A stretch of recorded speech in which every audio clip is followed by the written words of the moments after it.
বেগম খালেদা জিয়ার মৃত্যুতে 3 দিনের রাষ্ট্রীয় শোকের শেষ দিন আজ। তার জন্য রাজধানী গুলশান আজাদ মসজিদে দোয়া ও মোনাজাতের আয়োজন করেছে বিএনপি।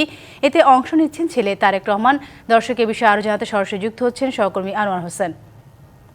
আনোয়ার, জানতে চাইব দোয়া ও মোনাজাতে আর কারা কারা অংশ নিচ্ছেন, এছাড়া তারেক রহমানের আজকে কর্মসূচি নিয়ে বিস্তারিত কি তথ্য আছে আপনার কাছে? বিএনপির ভারপ্রাপ্ত চেয়ারম্যান তারেক রহমান তিনি গুলশান এভিনিউর যে বাসা অর্থাৎ 196 নম্বর বাসাটি আছে, এই অল্প কিছুক্ষণ আগে অর্থাৎ 3:45 একটু পরপরই তিনি কিন্তু বাসা থেকে বের হয়ে এরই মধ্যে এই যে গুলশানের যে আজাদ মসজিদ সেই মসজিদে কিন্তু তিনি উপস্থিত হয়েছেন। অর্থাৎ আগেই যে একটি পূর্ব ঘোষিত বা যে অনুষ্ঠানটি অর্থাৎ যে এখানে যে দোয়া মাহফিল বিএনপির পক্ষ থেকে একটু আয়োজন করা হয়েছে, তা এতেই অংশ নিতে তিনি এরই মধ্যে এসে এই মসজিদে উপস্থিত হয়েছেন। অর্থাৎ গুলশান যে সেন্ট্রাল মসজিদ বা আজাদ মসজিদ নামে পরিচিত আমরা দেখেছি। তো আজকে মূলত যেটি হয়েছে যে তারেক রহমানের সুনির্দিষ্টভাবে ওইরকম কর্মসূচি তেমন ছিল না দিনভরই। আমরা দেখেছি যে তিনি আজকে জুমার নামাজ আদায় করেছেন।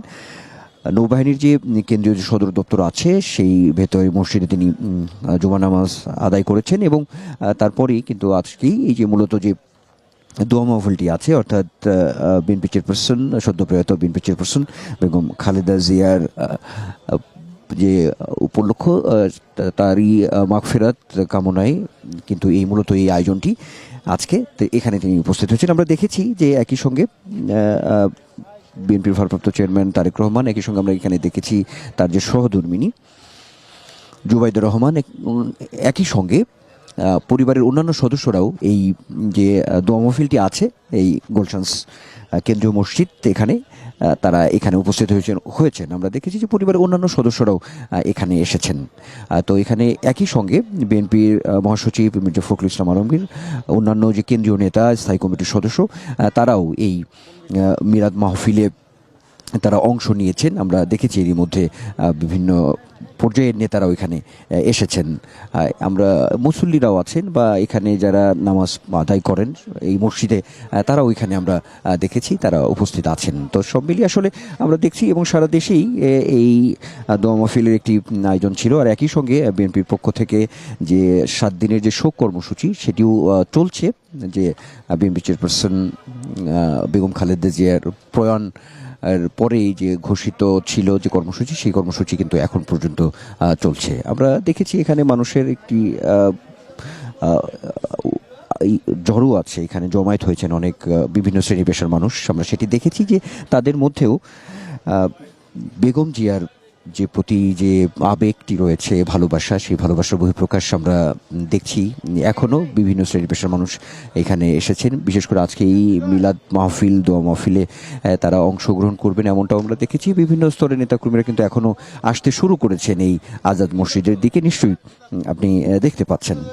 তারা আসলে বলছেন যে এই যে আপসী নেত্রী যে একেবারেই গণতন্ত্রের স্বতন্ত্র প্রহরী হিসেবে তিনি যে তার এই যে বর্ণাঢ্য রাজনৈতিক জীবন তিনি অতিবাহিত করেছেন, সেই কথাগুলি আসলে বারবার এবং তার জন্য কায়মনোবাক্যে যে দোয়া করা, সেই দোয়া করার জন্যই মূলত তারা এখানে এসছেন এবং সেই কথাগুলি তারা বলছেন। এবং বিভিন্ন জন আমরা দেখেছি যে তারা স্মৃতিচারণ করছেন বেগম জিয়াকে নিয়ে বিভিন্ন সময়ের, অর্থাৎ তার যে রাজনৈতিক জীবনের যে চড়াই উতরাই এবং বিভিন্ন সময়ে যে তিনি জুলুম নির্যাতন, তার যে জেল জীবন, এই বিষয়গুলোই তারা বারবার আসলে তাদের কথায় নিয়ে আসছেন এবং আবেগের জায়গাটি এখন পর্যন্ত মানে তাদের মধ্যে সেই যে শোকাবহ যে বিষয়টি সেই বিষয়টি এখন পর্যন্ত অব্যাহত আছে। অর্থাৎ তারা মানে একরকম কোনোভাবেই মানে মেনে নেওয়া যে এই যে তার চিরবিদায় বিএনপি চেয়ারপারসন বেগম খালেদা জিয়ার, সেই বিষয়টি তারা বারবার আসলে বলছেন, আবেগ অনুভূতির জায়গা থেকে তারা বলার চেষ্টা করছেন। তো এখন পর্যন্ত আমরা দেখছি যে বিভিন্ন স্তরের নেতাকর্মী বা এখানে বিভিন্ন শ্রেণী পেশার মানুষ তারা এই আজাদ মসজিদে এখনও আসছেন, অর্থাৎ মিলাদ মাহফিলে তারা এখানে অংশগ্রহণ করবেন এবং তারপরেই হয়তো বিএনপির পক্ষ থেকেও যে আনুষ্ঠানিক যদি কোনো বক্তব্য থাকে সেটি হয়তো মহাসচিব মির্জা ফখরুল ইসলাম আলমগীর তিনি তার একটি বক্তব্য হয়তো রাখবেন মিলাদ মাহফিল শেষে, এমন একটি তথ্য আমাদের কাছে আছে। সাথী আনোয়ার, অসংখ্য ধন্যবাদ। আমরা এখন চলে যাব, আমাদের সহকর্মী আছেন হাসিব পান্থ, উনি আছেন জিয়া উদ্যানে, সরাসরি যুক্ত হচ্ছি তার সাথে। পান্থ, আমরা দেখেছি লাখো মানুষের ভালোবাসায় সিক্ত হয়েছেন বেগম খালেদা জিয়া এবং চন্দ্রিমা উদ্যান সর্বসাধারণের জন্য খুলে দেওয়ার পর থেকে শত শত মানুষ আসছেন প্রতিনিয়ত তার কবর জিয়ারত করতে, তাকে শ্রদ্ধা জানাতে। এই শ্রদ্ধা জানাতে আসা মানুষজন কি বলছেন? বেগম খালেদা জিয়া অনন্তলোকে যাত্রা করলেও কিন্তু তিনি রেখে গিয়েছেন দেশের জন্য অনন্য সব অবদান। সেই অবদানের ভূমিকা স্বীকার করে কিন্তু আসলে দূর দূরান্ত থেকে, বিশেষ করে দেশের নানা প্রান্ত থেকে বিএনপির নেতাকর্মীরা যেমনটি আসছে তেমনটি কিন্তু আসলে সাধারণ মানুষেরাও আসছে।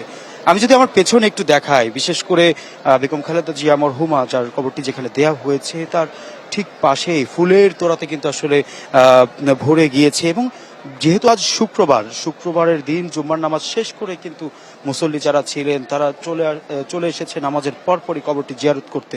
এছাড়াও শুক্রবারে আমরা জানি যে সবাই পরিবার নিয়ে ঘুরতে বের হয়। ঠিক তেমনি আমি যদি একটু উপরের চিত্র দেখাই সাথী, যে বিশেষ করে যারা নিচে ভিড় ঠেলে আসতে পারছেন না তারা এই মাজারের ঠিক পাশেই যে বাউন্ডারিটি ছিল সেই ওপরেও কিন্তু তারা আসলে দাঁড়িয়ে আছে এবং ছবি তুলছেন। তারা বিশেষ করে পরিজন নিয়ে এসেছেন, স্বজন নিয়ে এসেছে, তারা সেখানে দাঁড়িয়েছে। এবং ঠিক চারপাশে যদি বলি এইরকম চিত্র চারপাশ ধরেই কিন্তু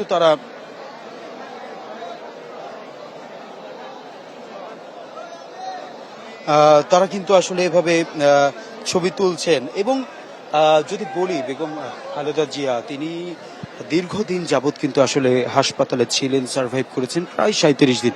এবং সেই জায়গা থেকে তার যেই অবস্থা ছিল, শারীরিক অবস্থা ছিল, তাতে তিনি অনেক ফাইট করে তারপর অবশেষে তিনি 30 তারিখে আসলে দেশের সব মানুষকে কাঁদিয়ে, লক্ষ কোটি মানুষকে কাঁদিয়ে তিনি পরপারে গিয়েছেন। এবং যদি বলি তার এই যাত্রাতে আসলে দেশে যেমন মানুষকে কাঁদিয়েছে তেমনটি কিন্তু আসলে নেতাকর্মী যারা ছিল, সাধারণ মানুষ ছিল, তাদেরকেও কিন্তু কাঁদিয়েছে। এবং বিশেষ করে গতকালকের কথা যদি বলি, গতকাল কিন্তু দুপুর পর্যন্ত আসলে বেগম খালেদা জিয়ার সমাধিস্থল সেটি কিন্তু বন্ধ থাকলেও বিশেষ করে দুপুরের পর থেকে খুলে দেওয়া হয় সাধারণের জন্য। এবং তারপর থেকে কিন্তু আসলে মানুষের ঢল নেমেছে। বিশেষ করে দেশের নানা প্রান্ত থেকে মানুষ আসছে, দূর দূরান্ত থেকে মানুষ আসছে। আমি একটু কথা বলার চেষ্টা করব সাথী, যে আসলে আপনি কোত্থেকে এসেছেন? দিনাজপুর থেকে আসছি। দিনাজপুর থেকে জি। কখন এসেছেন? আমি 3টা থেকে আসছি আর কি। জানাজায় অংশ নিতে পেরেছিলেন? না, জানাজা নিতে পারি নাই, এই জন্য প্রিয় নেত্রীর কবর দেখার জন্য এবং জিয়ারত করার জন্য আমি বলছিলেন উনি সেই উত্তরের জেলা দিনাজপুর থেকে কিন্তু এসেছেন। এবং শুধু উনি নয়, এরকম কিন্তু আরো অনেক মানুষ আছেন যারা কিন্তু দূর দূরান্ত থেকে, কেউ চট্টগ্রাম থেকে এসেছেন, কেউ সিলেট থেকে এসেছেন, এছাড়াও কিন্তু পঞ্চগড় থেকে এসেছেন। দূর দূরান্ত থেকে অনেক মানুষ জানাজায় অংশ নিতে পারেনি, যে কারণে কিন্তু তারা আসলে তাদের মনে একটি কষ্ট ছিল, সেই কষ্ট দূর করার জন্য তারা ছুটে আসছেন ঢাকার জিয়া উদ্যানে বেগম খালেদা জিয়ার কবরটি জিয়ারত করার জন্য, একটিবার দেখার জন্য কেউ আসছেন, তাদের আবেগের বহিঃপ্রকাশ ঘটাচ্ছেন। এবং আমার সামনের যে চিত্রটি আমি দেখাচ্ছি, আসলে এখানে দূর দূরান্ত থেকে যে সকল মানুষেরা আসছেন, ফুলের তোড়া নিয়ে আসছেন, শ্রদ্ধাঞ্জলি দিচ্ছেন তারা মরহুমা বেগম খালেদা জিয়ার সমাধিস্থলে। আমি যদি বলি যে আসলে আজ দুপুরের পর থেকে কিন্তু যে ভিড়, সেই ভিড়টি কিন্তু আসলে বেড়ে গিয়েছে। বিশেষ করে পরিবার পরিজন নিয়ে কিন্তু আসলে তারা ঘুরতে আসছেন। এবং যদি বলি সাথী, সর্বশেষ এখানে মরহুমা বেগম খালেদা জিয়ার কবর পরিদর্শন করতে, জিয়ারত করতে দেশের দূর দূরান্ত থেকে মানুষ আসছেন। তারা বলছেন এই যেই শোকের অবস্থা হয়েছে, সারা দেশব্যাপী মানুষ যে শোকাবহত হয়েছে, সেই শোককে শক্তিকে কাজে লাগিয়ে তারা আবারও হয়তোবা তারা দেশ বিনির্মাণে এগিয়ে যাবে। সাথী, জানাচ্ছিলাম জিয়া উদ্যান থেকে। হাসিব পান্থ, আপনাকে অসংখ্য ধন্যবাদ। দর্শক, আমাদের আরেক সহকর্মী পার্থ সাহা, যিনি আছেন রাজধানী গুলশান আজাদ মসজিদের সামনে, যুক্ত হচ্ছি তার সাথে। পার্থ সাহা, রাজধানী গুলশান আজাদ মসজিদে তো বিএনপি দোয়া মাহফিল ও মোনাজাতের আয়োজন করেছে, সেখানে দোয়া ও মোনাজাতে কারা কারা অংশ নিয়েছে আর কি তথ্য আছে আপনার কাছে? তো বিএনপির ভারপ্রাপ্ত চেয়ারম্যান তারেক রহমান সহ স্থায়ী কমিটির বেশ কয়েকজন নেতাকর্মী কিন্তু ইতিমধ্যেই এই যে আজাদ মসজিদটি রয়েছে গুলশানে, সেই মসজিদে কিন্তু তারা সকলেই এসেছেন এবং এই যে পুরো মসজিদটি কিন্তু একেবারে মুসল্লিদের পদচারণায় মুখরিত হয়ে রয়েছে। মূলত যেই দোয়া মাহফিলটি অনুষ্ঠিত হবে সেটি কিন্তু মূলত নামাজের পরেই অনুষ্ঠিত হবে এবং এই জায়গাতে এই দোয়া মাহফিল ঘিরে বিএনপির ভারপ্রাপ্ত চেয়ারম্যান তারেক রহমান তিনিও কিন্তু এসে কিছু সময় আগেই উপস্থিত হয়েছে। এবং একটি বিষয় যদি জানিয়ে রাখতে চাই আপনার মাধ্যমে, বেগম জিয়ার মৃত্যুর প্রথম জুম্মা কিন্তু আজ, অর্থাৎ শুক্রবার। এই জুম্মার নামাজ আদায় শেষেই কিন্তু আমরা দেখেছি রাজধানী সহ বাংলাদেশের বিভিন্ন মসজিদে তার জন্য যেই দোয়া সেগুলো কিন্তু পাঠ করা হয়েছে এবং মিলাদের যে আয়োজন সেটিও কিন্তু করা হয়েছিল। সেই ধারাবাহিকতায় আজ এই গুলশানের এই যে গুলশান সেন্ট্রাল যে মসজিদটি, এই মসজিদেও আয়োজন করা হয়েছে এবং এখানে বিএনপির স্থায়ী কমিটির সদস্যদের পাশাপাশি এখানে কিন্তু বিএনপির ভারপ্রাপ্ত চেয়ারম্যান তারেক রহমান এখানে উপস্থিত হয়েছেন এবং এই যে এলাকাটি, সেই এলাকার সর্বস্তরের মানুষ কিন্তু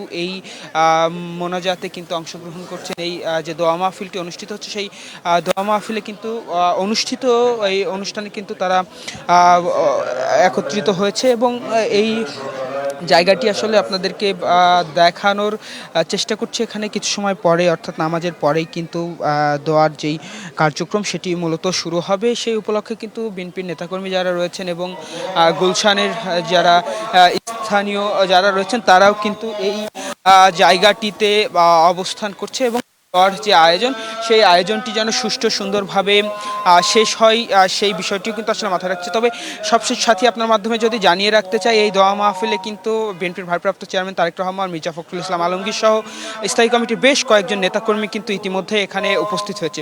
পরবর্তীতে আবারও আপনার মাধ্যমে যুক্ত হয়ে আমাদের দর্শকদের পরবর্তী খবর জানাতে পারবো। এই ছিল আমার কাছে বর্তমানে সর্বশেষ। অসংখ্য ধন্যবাদ পার্থ শাহ আপনাকে। রাজনীতির অভিভাবক, গণতন্ত্রের বাতিঘর বিএনপি চেয়ারপারসন বেগম খালেদা জিয়া, তার বিদায়ে যে শূন্যতা তৈরি হলো তা কতটুকু পূরণীয় করা সম্ভব, চ্যালেঞ্জই বা কি?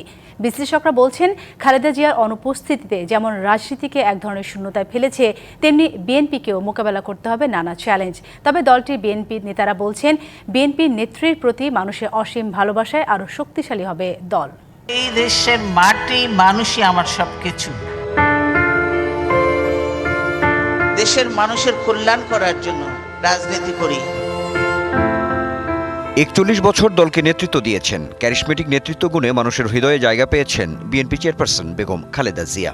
আমি এখন জনগণের জন্য, দেশের জন্য, মানুষের জন্য কাজ করতে। ধৈর্য, একাগ্রতা, আপোষহীন নেত্রী হিসেবে তিনি যেমন সমদ্রিত হয়েছেন, একইভাবে ব্যক্তিগত দক্ষতায় দলকে উজ্জীবিত ও ঐক্যবদ্ধ রাখতেও বড় ভূমিকা ছিল বেগম জিয়ার। গণতন্ত্রের জন্য তো আমি 9 বছর সংগ্রাম করেছি। দেশের রাজনীতি যখন এক সন্ধিক্ষণে, তখন অভিভাবকের ভূমিকায় খালেদা জিয়া। গণতন্ত্রের বাতিঘর বলতে তিনি। বিশ্লেষকরা বলছেন, খালেদা জিয়াকে কেন্দ্র করেই যখন আবার গণতন্ত্রে ফেরার পথ সুগম হচ্ছিল, ঠিক সেই সময় তার প্রস্থান অপূরণীয় ক্ষতি। তিনি হলেন শুধু বাংলাদেশের নয়, তৃতীয় বিশ্বের একজন অবিসংবাদিত নেতা। 1982-83 সালের দিকে তিনি রাজনীতির মঞ্চে আবির্ভূত হন এবং বিএনপির হাল ধরেন। তিনি পরিণত হয়েছিলেন বাংলাদেশের একজন অভিভাবকে। জাতির সংকটময় মুহূর্তে তিনি দিক নির্দেশনা দিতে পারতেন। আজকে তার মৃত্যুর মধ্য দিয়ে আমরা সেই সুযোগটা হারালাম। আল্লাহু আকবার। জাতীয় রাজনীতির পাশাপাশি খালেদা জিয়ার শূন্যতায় কিছুটা চ্যালেঞ্জের মুখে পড়তে হবে বিএনপিকেও, মত বিশ্লেষকদের। খালেদা জিয়া অন্তত তার মৃত্যুর আগে দেখে গেলেন যে এই দেশের বুকে 15.5 বছরের জন্য যে ফ্যাসিবাদী স্বৈরশাসন জগদ্দল পাথরের মতো চেপে বসেছিল, সেই স্বৈরশাসনের অবসান হয়েছে। তিনি চলে গেছেন, কিন্তু তার স্মৃতি রয়ে গেছে, তার কর্মকাণ্ড রয়ে গেছে, তার দল রয়ে গেছে। দেশবাসীর মধ্যেই তিনি চিরঞ্জীব হয়ে থাকবেন, এ ব্যাপারে আমার কোনো সন্দেহ নেই। বিএনপিকেও নিজের অস্তিত্ব টিকিয়ে রেখে সামনের দিকে তাদের যেতে হবে। সেই ক্ষেত্রে বিএনপির জন্য এটা একটা বড়, আমরা বলবো যে চ্যালেঞ্জের জায়গায় তারা পড়েছেন। তারেক রহমানের যে চ্যালেঞ্জগুলো আছে, সেই চ্যালেঞ্জগুলোকে মোকাবেলা করার ক্ষেত্রে কয়েকটা জিনিস তার জন্য বাড়তি সুবিধা হবে। একটা হলো যে তিনি শহীদ রাষ্ট্রপতি জিয়াউর রহমান এবং খালেদা জিয়ার সন্তান। তারেক রহমান রাজনীতিক হিসেবে পরিপক্ক হয়েছেন উল্লেখ করে আদর্শিক জায়গা ঠিক থাকলে সব চ্যালেঞ্জ তিনি মোকাবেলা করতে সক্ষম হবে বলেও মনে করেন বিশ্লেষকরা। অনেকেই এখনো আছেন যারা তার বাবার আমল থেকে রাজনীতি শুরু করেছিলেন, ঘনিষ্ঠ ছিলেন, এখনো তারা দলে আছেন। তাদের যে অভিজ্ঞতা, সেই অভিজ্ঞতাটাকে তিনি কাজে লাগাতে পারবেন। Anwar Hossain, DBC news, Dhaka. শান্তিপূর্ণ ও স্থিতিশীল বাংলাদেশ দেখতে চায় বিএনপি। বেগম খালেদা জিয়ার দর্শনকে ধারণ করে এগিয়ে যাবে দেশ, এসব কথা বলেছেন দলটির স্থায়ী কমিটির সদস্য আমির খসরু মাহমুদ চৌধুরী। সকালে চট্টগ্রামে প্যারেড মাঠে বৌদ্ধদের সর্বোচ্চ ধর্মীয় গুরু সংঘরাজ ডক্টর জ্ঞানশ্রী মহাস্থবির স্মৃতিচারণ অনুষ্ঠানে অংশ নেন তিনি। আমির খসরু আরও বলেন, দীর্ঘদিন ধরে দেশে অস্থিরতা চলছে, মানুষের কল্যাণে শান্তি ফিরিয়ে আনতে হবে সবাইকেই মিলে। বেগম খালেদা জিয়া চলে গেছেন দক্ষিণ এশিয়ার মানুষকে কাঁদিয়ে, তবে রেখে গেছেন তার দর্শন ও আদর্শ। দেশনেত্রী বেগম খালেদা জিয়া একটা কথা বলে গেছেন বিএনপির পক্ষ থেকে, বাংলাদেশ হবে রেইনবো নেশন। এই রেইনবো নেশনে সকলের ধর্ম থাকবে যার যার নিজের। এটাকে আমরা ধারণ করে স্থিতিশীল শান্তিপূর্ণ বাংলাদেশ দেখতে চাই। ভঙ্গুর আইন শৃঙ্খলা পরিস্থিতি, মন্থর অর্থনীতির চাকা, শৃঙ্খলা নেই আর্থিক খাতে, চড়া জিনিসপত্রের দাম, উত্তপ্ত রাজনীতির মাঠ, প্রতিবেশী দেশের সঙ্গে তিক্ত সম্পর্ক, এত সব চ্যালেঞ্জ নিয়েই শুরু হচ্ছে নতুন বছর 2026। বিশ্লেষকরা মনে করেন 2026 হবে বাংলাদেশের জন্য ভীষণ চ্যালেঞ্জিং। নানা ইস্যুতে উত্তাল রাজনীতির মাঠ, দাবি আদায়ের আন্দোলনে চিরচ্যাপ্টা তিলোত্তমা ঢাকা, প্রতিবাদের আগুন যেন পৌষের শীতকেও হার মানায়। ওসমান হাদি হত্যার বিচারের দাবি, তার সঙ্গে নির্বাচনী ডামাডোল। নতুন বছরে আন্দোলনের রাশ টেনে একটি অবাধ নিরপেক্ষ নির্বাচন আয়োজনই যেন বড় চ্যালেঞ্জ। স্বাধীনতা সার্বভৌমত্ব অব্যাহত রাখতে হলে এই নির্বাচনের কোনো বিকল্প নেই। সব দলই নির্বাচন করার জন্য আগ্রহী, এবং তারা আগ্রহী বললে তারা চেষ্টা করছে বিভিন্ন ধরনের জোট বা অ্যালায়েন্স গঠনের জন্য। এগুলি শুভ লক্ষণ। শত বাধা পেরিয়ে একটি নির্বাচিত সরকার ফেব্রুয়ারিতে ক্ষমতায় বসলেও তাদের জন্য কঠিন হবে আইন শৃঙ্খলা বাহিনীর পুনর্গঠন করে জনগণের জানমালের নিরাপত্তা নিশ্চিত করা। যে পর্যায়ে তারা নিরাপত্তা পরিস্থিতি তারা পাবে এবং যে ধরনের বাহিনী দিয়ে এটাকে মোকাবেলা করতে হবে, এই দুইটার ভিতরে বড় ধরনের একটা গ্যাপ রয়ে গেছে। গোয়েন্দা নজরদারির যে দক্ষতা বা সক্ষমতা আমাদের থাকা দরকার, সেখানেও একটা শিথিলতা এবং দক্ষতার অভাব দেখা যাচ্ছে। বিশ্লেষকরা বলছেন, নিরাপদ বাংলাদেশ গড়তে হলে সবার আগে নিশ্চিত করতে হবে সকলের জন্য কাজের সুযোগ। মূল্যস্ফীতির লাগাম টানা, ভঙ্গুর আর্থিক খাতের শৃঙ্খলা ফেরানো, জ্বালানির অনিশ্চয়তা দূর করে আমলাতান্ত্রিক জটিলতা মোকাবিলা করাই চ্যালেঞ্জ। বেসরকারি খাতের আত্মবিশ্বাস, ইনভেস্টর কনফিডেন্স, বিজনেস কনফিডেন্স তলানিতে চলে গেছে। নতুন সরকারকে ইনফ্লেশনকে 6% নামানোর চেষ্টা করে যেতে হবে। ফরেন এক্সচেঞ্জ রিজার্ভ 32-33 বিলিয়ন কিভাবে পার হবে সেই জায়গায় ফোকাস রাখতে হবে, টাকার মান ধরে রাখতে হবে। কর্মসংস্থান বলেন অথবা অর্থনীতির জিডিপির কন্ট্রিবিউশনে বলেন, উইদাউট প্রাইভেট সেক্টর কোনো গভর্নমেন্টই সামনের দিকে এগোতে পারেনি, সামনের দিকেও পারবে না। একটি নির্বাচিত সরকার এসে ল অ্যান্ড অর্ডারটাকে ঠিক করা, এটাকে কন্ট্রোলে নিয়ে আসা। সেকেন্ড হলো এনার্জি ক্রাইসিস, এটাকে অ্যাড্রেস করা। নতুন বছরে বড় প্রতিবন্ধকতা সৃষ্টি করতে পারে প্রতিবেশী দেশের সঙ্গে তিক্ত সম্পর্ক।